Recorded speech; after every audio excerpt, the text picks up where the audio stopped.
She stepped off the train with the valise that held a folded wedding dress and the last soft thing she owned. Smoke clung to her hair. The depot sign said, "Dusk Creek," blue paint flaking like tired sky. A man under the eave, broad, hat low, looked at her once and then away as if he were sparing her the hurt of seeing pity.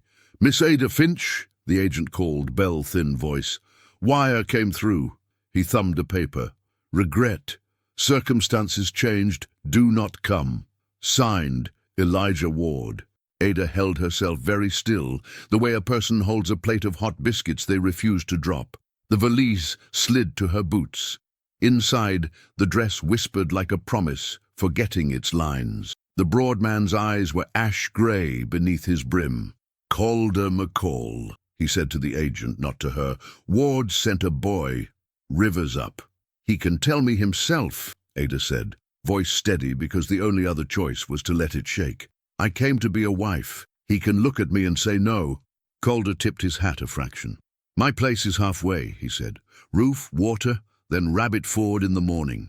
He lifted her valise as if weight were not the hard part of carrying. "You'll freeze if you try for it tonight." "I'll pay when I can," she murmured, though the coins in her pocket wouldn't buy kindness. "No need." He said it like the words cost him.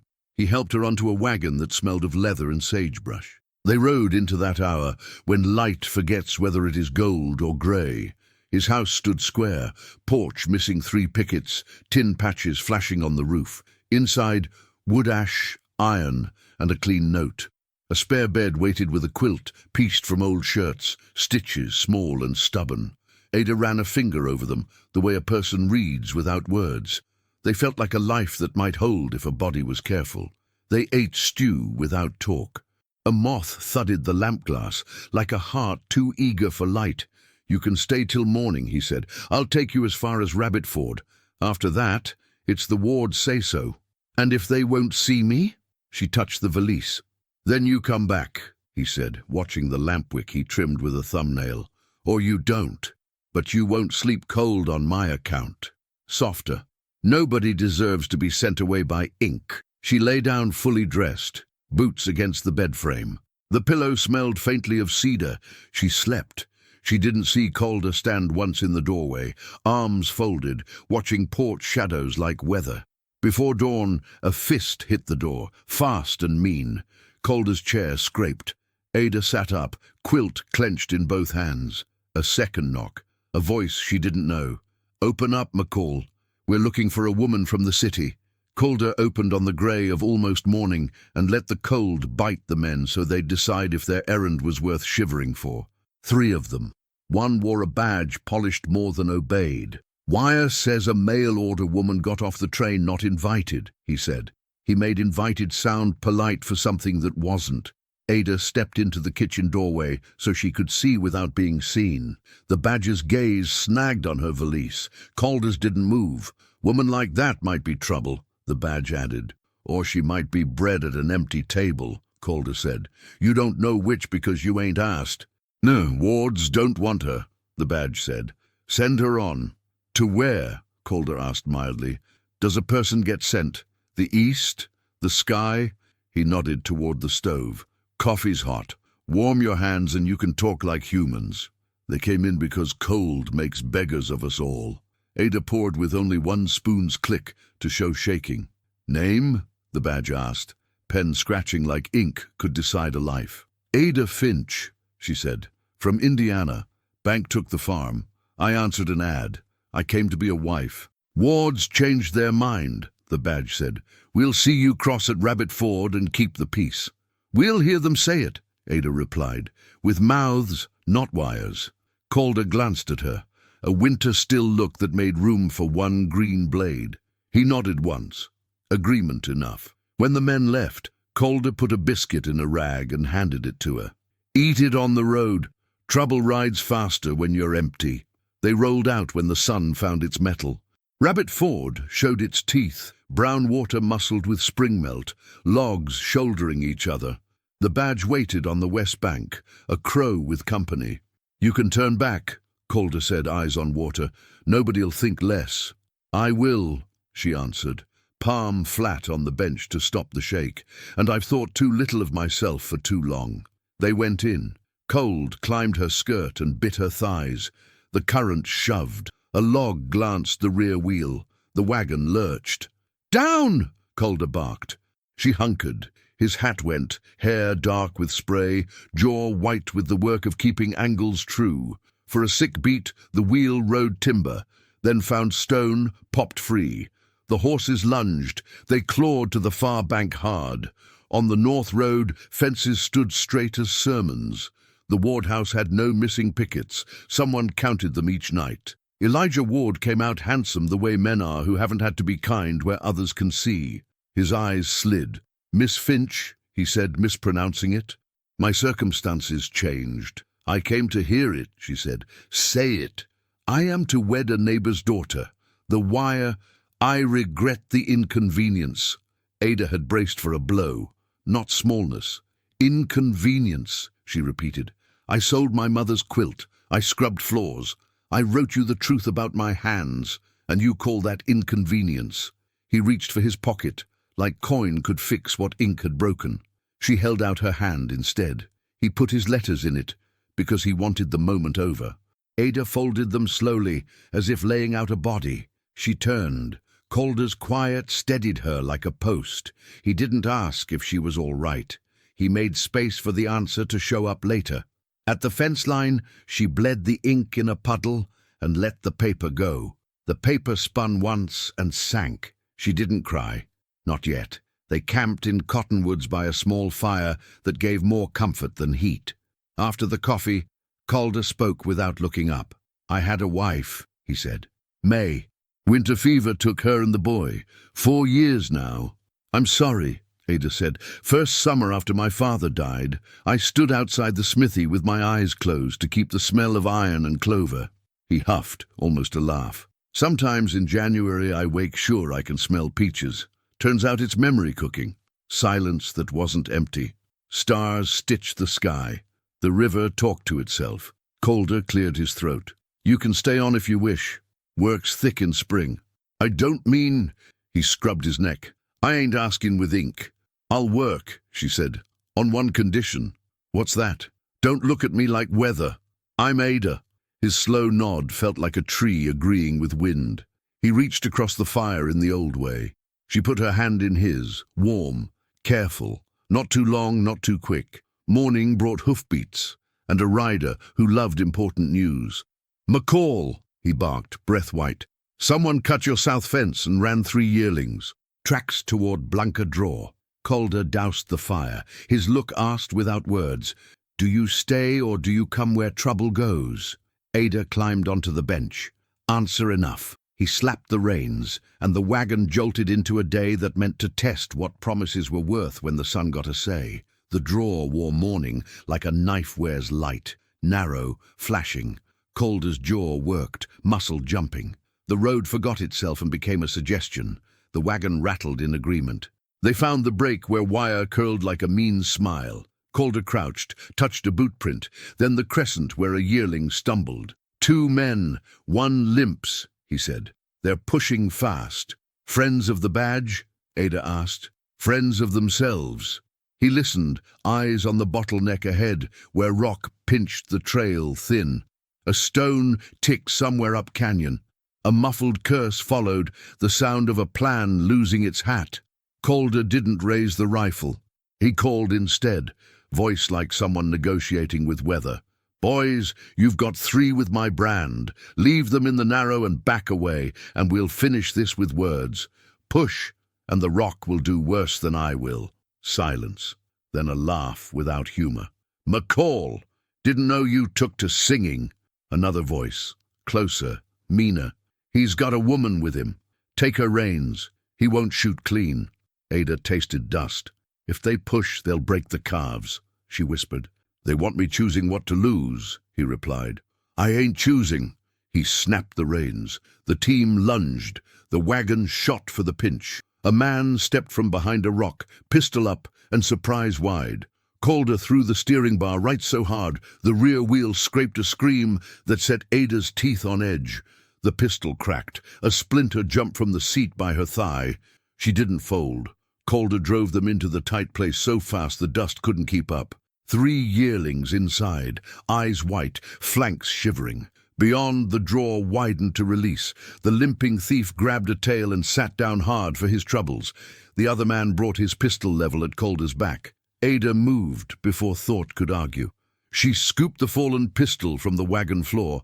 Calder had tossed it there the morning the badge banged his door and fired into the rock 6 inches from the man's boot. The report cracked off canyon walls like thrown plates. "Next one counts," she said, voice low and far away and hers. The man froze. The limper swore a rosary and let go the calf. Calder caught a cheek strap, cooed nonsense that sounded like rain, and the animal remembered how to be led instead of chased. They roped the calves and backed the wagon out a foot at a time. Dust settled in a slow blessing. When they were safe, Calder tied knots with the competence of old grief. "You were steady," he said finally. "I was angry," she said. Steady came for the ride. She watched his hands, scar along his jaw, careful fingers. She had thought herself made of flint. It turned out there were softer things that did not break when used. They took the long way home. No one followed. At the ranch, he only said, "Water for the calves," as if her staying were already written in the chores. Days folded like handkerchiefs.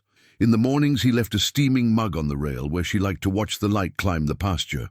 She set his coat on the same chair each night so he'd find it warm at dawn.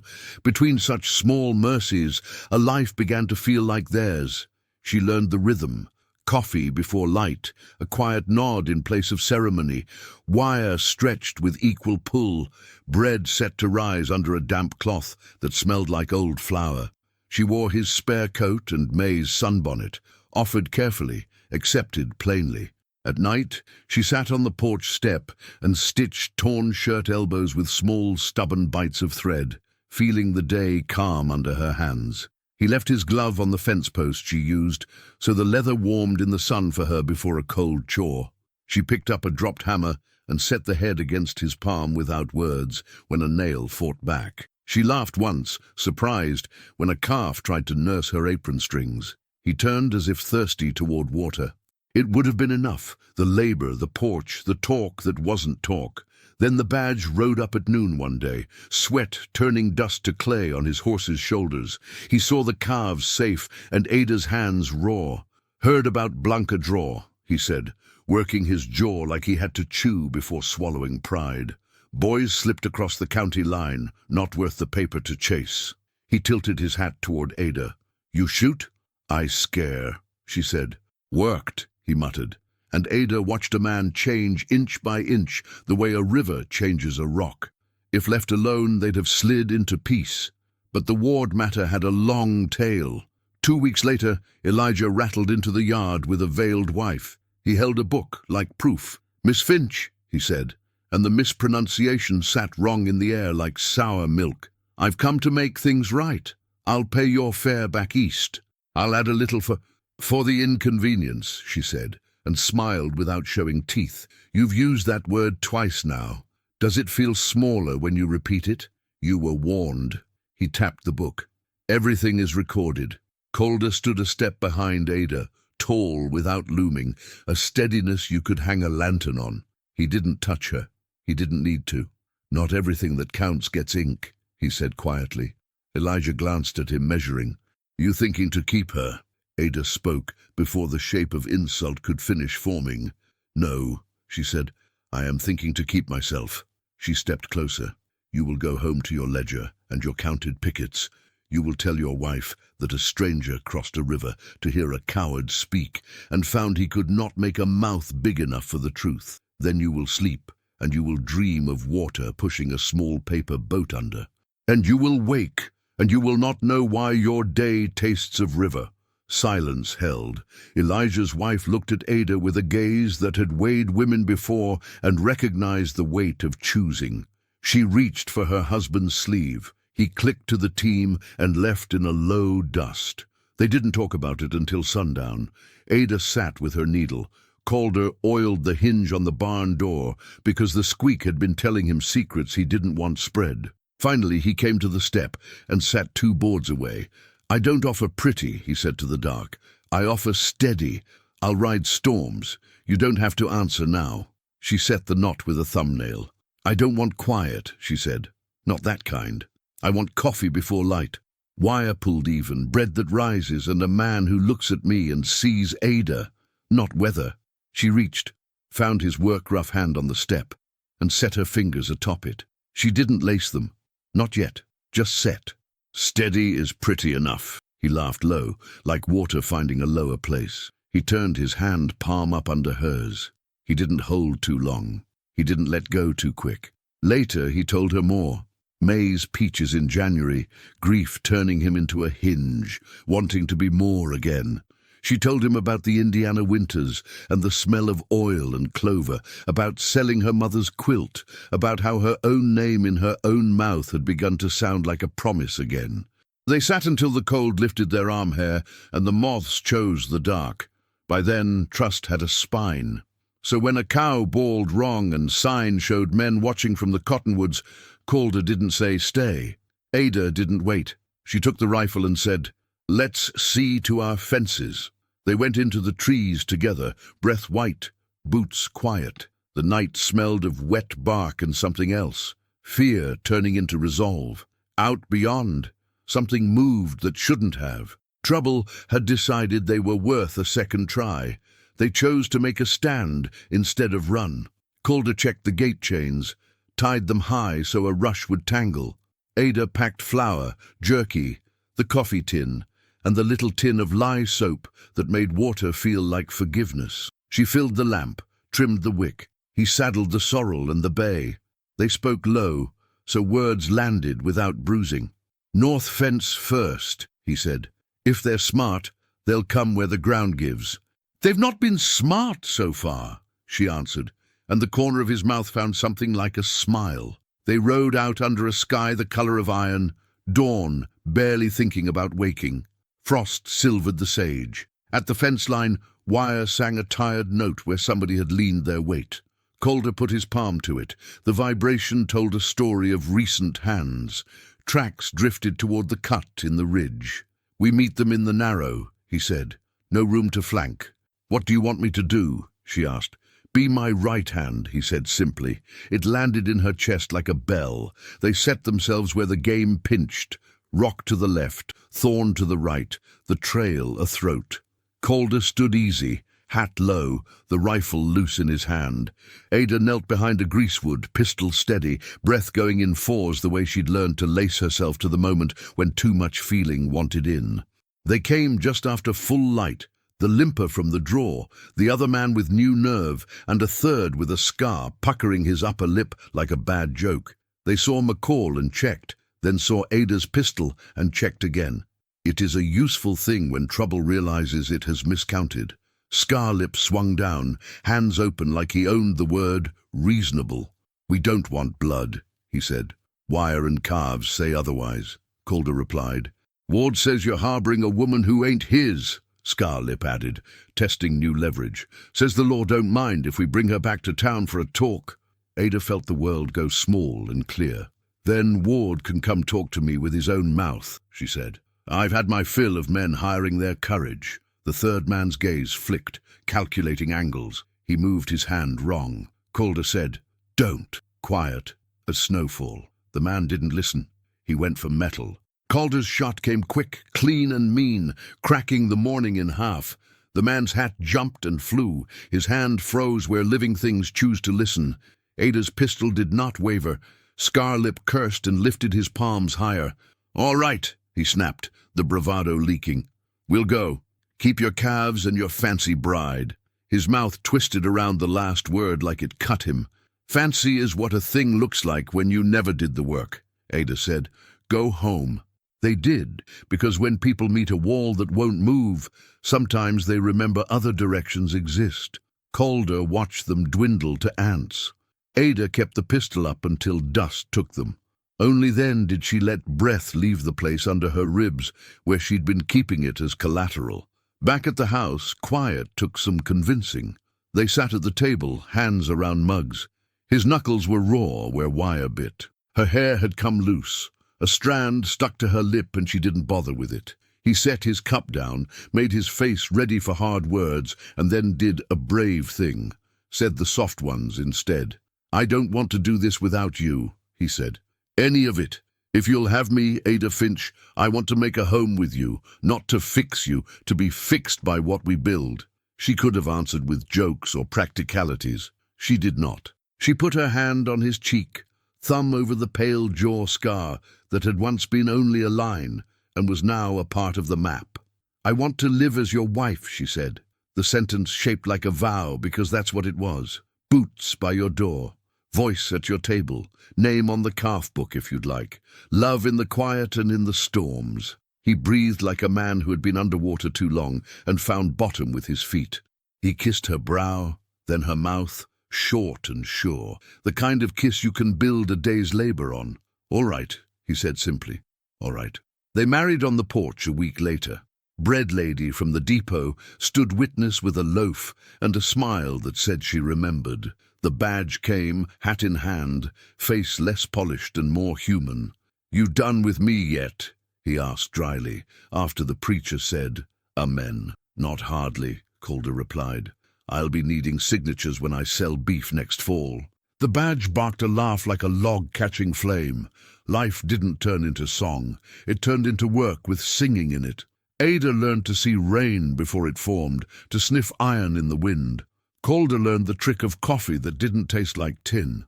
They put up peaches in August, filling shelves with captured suns. In October they built a smokehouse, and in January the kitchen smelled like summer, and Calder stood in the doorway with his eyes foolish and wet, and said, "May would like this." And Ada put a hand on his chest and said, "Then let's fill another jar." And they did. By spring there was a cradle under the east window where morning came polite. Ada would find her hand resting on its rail without remembering she'd moved it there. One night she took Calder's palm and set it on the small curve of her belly. He stilled as if the earth had stopped to listen. The flutter came, shy as fish. His eyes went the blue of a winter sky after storm. "Hello," he said to the two syllables of a future. "I'll get the fences mended before you arrive." There were storms, because the world is honest. A late snow bent wire and pried at doors. A dry spell punked the creek to a trickle. A cow died, and they buried her quick, and Ada marked it down because grief is good bookkeeping. But there was also bread that rose, a foal that came easy, a Sunday where they danced in the yard to Rain's fiddles on the roof. Ada's valise took a high shelf, not because she would leave, but because even a hard road deserves an altar. On the morning Mercy came, cherry dawn, wind gentle. Ada gripped Calder's shoulders and swore like a saint learning new languages. She thought of the depot, of ink and river and quilts with stubborn stitches. Then the room bent around the bright, wet cry of a child who sounded like lamb and hawk and thunder learning to be a whisper. Calder laughed and wept in one sound and said hello as if greeting a rider finally home. That evening, the three of them sat on the porch steps. Snow had sugared the fence posts. The sky threw down so many stars that the seam between what is and what might be looked thin enough to touch. Mercy slept at Ada's breast, working air with small, determined mouthfuls. Calder put his arm around Ada's shoulders and drew her into the place that was always hers now. "Remember your first night?" he asked into her hair. "You touched the quilt like it knew secrets." "It did," she said. "It said stitches hold if you make them small and stubborn." She lifted her face, kissed his jaw where the scar ran, and tasted the long road they'd walked. "We're stitched, Calder." He tilted her chin and kissed her slow, the way you kiss when there is no fear of the day running out. The wind sang in the cottonwoods. Down in the draw, the river told its old story. Move forward even when rocks lean close. Move forward. If this tale warmed you and made room for hope, come sit by our fire again. Subscribe for more heart-true stories of porch-light promises, second chances, and Western love that rides out storms and comes home together. And if someone you know needs to hear that ink doesn't get the last word, share this. Let's keep these small campfires burning town to town until the whole frontier glows.